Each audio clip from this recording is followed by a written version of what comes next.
Hey guys, in this clip we've got Dr. Barber answering a question about Acts 15, Peter's authority, and the Council of Jerusalem. I hope you enjoy. There is that passage we looked at with the Jerusalem Council, and somebody pointed out in a question, Dr. Barber, now wait a minute, you said Peter ended the debate, but if you look at this carefully, you'll see that James, the apostle, is the one who stands up and he says, it's my judgment that we should not trouble the Gentiles, and that we should tell them to abstain from idols and chastity and from eating things with blood, food that's got blood in it. And so, well, isn't the real decision maker here James? James is the one who makes the decision, not Peter. Catholics want to think it's Peter because they think he's the first pope, but come on, let's be honest. James says it's my judgment, so he settled the question, right? Not really Peter. Okay, first off, you got to always be careful that you don't fall into a trap, and that is the either-or trap. It was either Peter or James. Oh, wait a minute. They both have the authority to bind and loose. Jesus gives the authority to bind and loose to Peter in Matthew 16, but then he gives that authority to all of the apostles in Matthew 18. Now, in this particular account, what's really interesting to me is that they have this huge debate. It says they had this huge debate about this issue. Then Peter stood up and he gives a speech.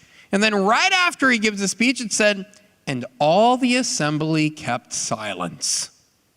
So you tell me who ended the debate. I think it was Peter. After Peter speaks, there's no more debate. However, they've still got an issue. How are we going to manage this without offending and scandalizing all of the Jewish Christians?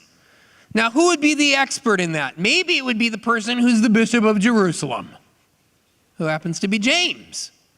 And so they listen to James as he gets up and he says, I think what Peter said is right.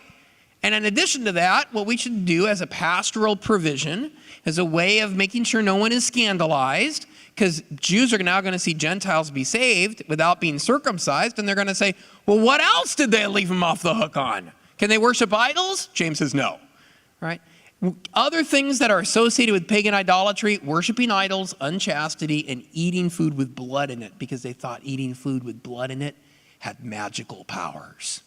And if you've ever had a steak that's not well done, you might be tempted to believe it. But a really good juicy steak. But the point was many Israelites were falling into this practice of consuming blood, or would be scandalized by that practice. So James sets up a kind of pastoral provision here.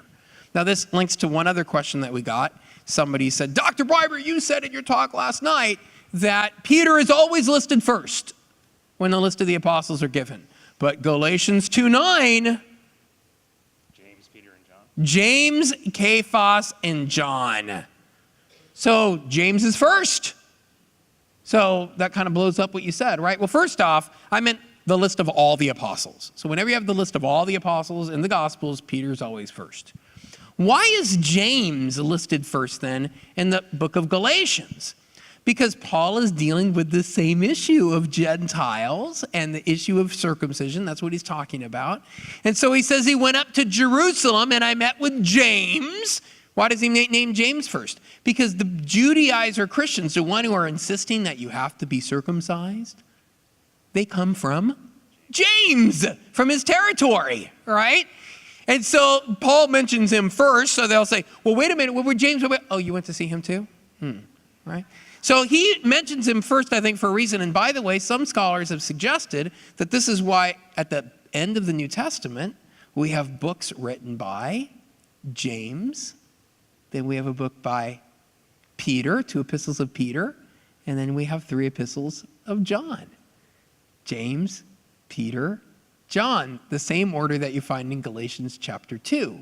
And these books are helping us to sort of understand Paul's teaching that comes before it. Hey guys, if you're a fan of Dr. Barber, check out some of his other videos where he covers everything from the Dead Sea Scrolls to Martin Scorsese's most recent film, Silence. If you're not familiar with Dr. Barber, be sure to check out some of these other videos and be sure to hit the subscribe button for more. Thanks for watching. We'll see you next week.